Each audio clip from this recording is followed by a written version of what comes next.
यह अध्यात्म मंच है। आज से 100 वर्ष पहले भारत ज्ञान आकाश के मध्यान्हकालीन वार्ता स्वामी विवेकानंद ने कहा था, यदि कोई आध्यात्मिक आधार नहीं मिला तो भौतिकवादिक सभ्यता सभी चूर चूर हो जाएगी। अध्यात्म ज्ञान के बिना भौतिकवादी सभ्यता नहीं ठहरेगी। अगर हम मानव इस अध्यात्म ज्ञान को छोड़कर सूक्ष्म भौतिक और बढ़ेंगे, हमारी क्या दशा होगी? आज की देश परिस्थिति काल को देखकर एक शासितकार ने बड़ा अच्छा लिखा है, मानव कहां से कहां तक पहुंच गया है, क्या सोच रहा है, दिशा किधर है, खड़ा कहां है।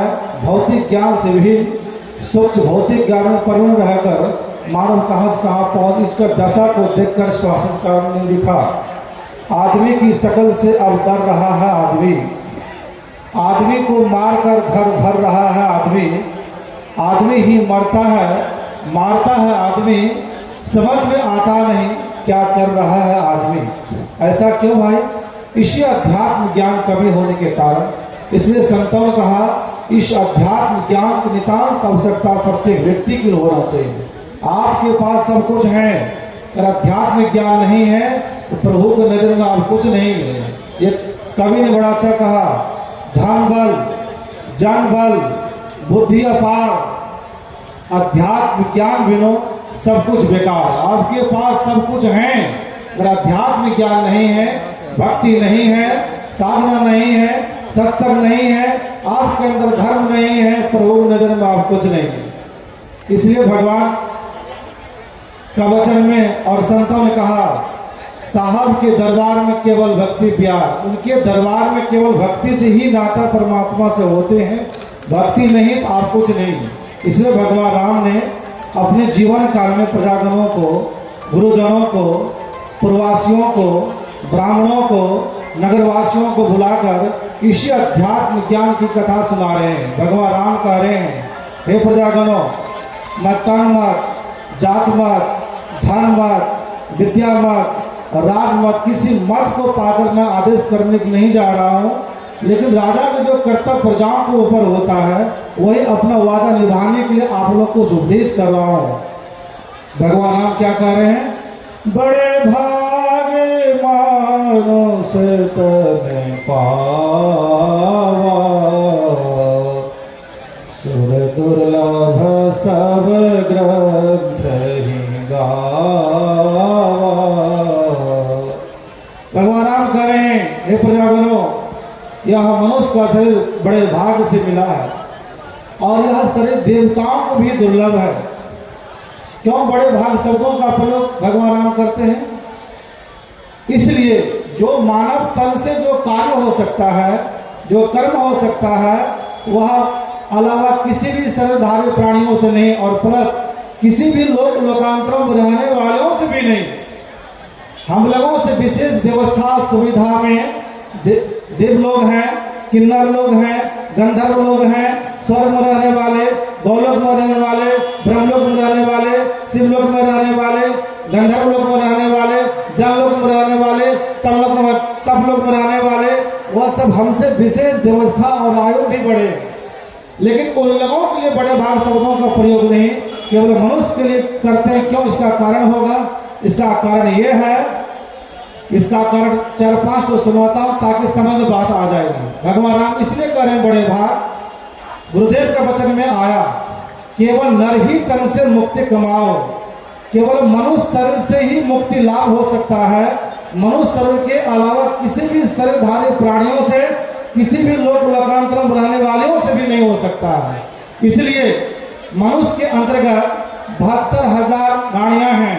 उस 72,000 में 3 नाड़ियां प्रधान हैं और तीनों में, और उसमें सुषुम्ना श्रेष्ठ हैं।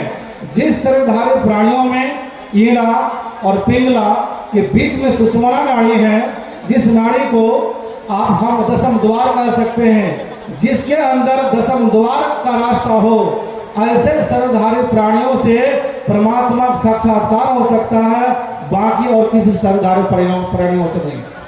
दूसरा उदाहरण यह है, मनुष्य के अलावा जितने हैं सभी में 5 तत्व हैं। हम आप भी 5 तत्व से, संसार में 5 तत्व से, लेकिन मनुष्य के अलावा जितने सर्वधारी प्राणियों हैं वो सब 5 तत्व समान मात्रा में नहीं है, भिन्नता है। जैसे हम पक्षी को लेंगे, उसमें वायु तत्व अधिक होने के कारण वो आकाश में उड़ता है, और मछली को लेंगे उसमें जल तत्व अधिक होने के कारण पानी में तैरती है। आप पेड़ पौधा पशु को लेंगे, उसमें मिट्टी तत्व अधिक होने के कारण एक जगह दूसरी जगह नहीं जा सकते हैं, इसमें भिन्नता है। लेकिन मनुष्य के अंतर्गत यह 5 तत्व एक समान है।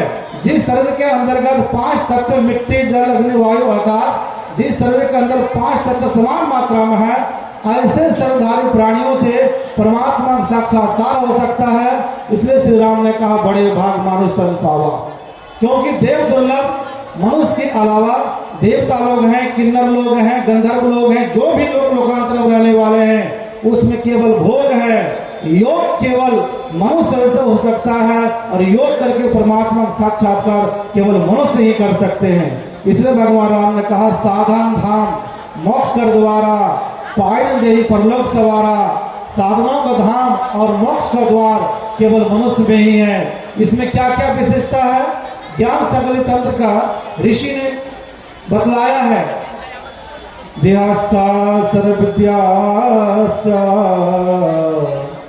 देहस्था सर्वदेवता, देहस्था सर्वतीर्था, गुरुवाक्ये न लभ्यते। ऋषि कह रहे हैं इस शरीर के अंदर क्या क्या है। देहस्था सर्वविद्यास, देहस्था सर्वदेवता और देहस्था सर्वतीर्थानि। शरीर के अंदर का सारे विद्या विराजमान हैं, और सारे तीर्थ विराजमान हैं, और सारे देवता विराजमान हैं। जिस शरीर के अंतर्गत ये सब सारी व्यवस्था विद्या तीर्थ और देवता है, ऐसे शरीरधारी ही प्राणी बड़े भाग होकर और परमात्मा का साक्षात्कार करके जीवन को सफल कर सकते। इसलिए भगवान बुद्ध ने कहा हे भिक्षु ध्यान कर, सावधान रह, अपने चित्त को सांसारिक पुरुषता और मत ले जा, ताकि तुझे बेपरवाही के बदले नरक में जलते लोहे का गोला न निगलना पड़े और जलते समय न चिल्लाना पड़े कि हाँ यह दुख है। इसलिए ज्ञान बिना ध्यान नहीं और ध्यान बिना ज्ञान नहीं।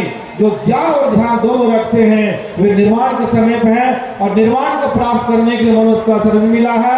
इसलिए हम आप समय निकाल करके एक नाम का जाप, रूप का ध्यान, बिंदु और नाम ध्यान थोड़ा थोड़ा भी करते रहेंगे, एक न एक जन्म में यह मानव जीवन सार्थक सफल होकर और शरीर सार्थक हो सकता है। इन्हीं शब्दों के साथ वाणी विराम। बोलिए श्री सद्गुरु।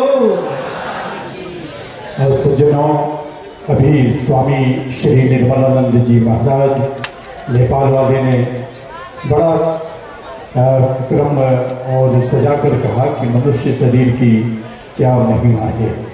अब हमारे बीच बिहार की राजधानी पटना, बल्कि पटना दानापुर सत्संग मंदिर से स्वामी श्री निपुणानंद जी महाराज सादर विराजमान हैं। आगे का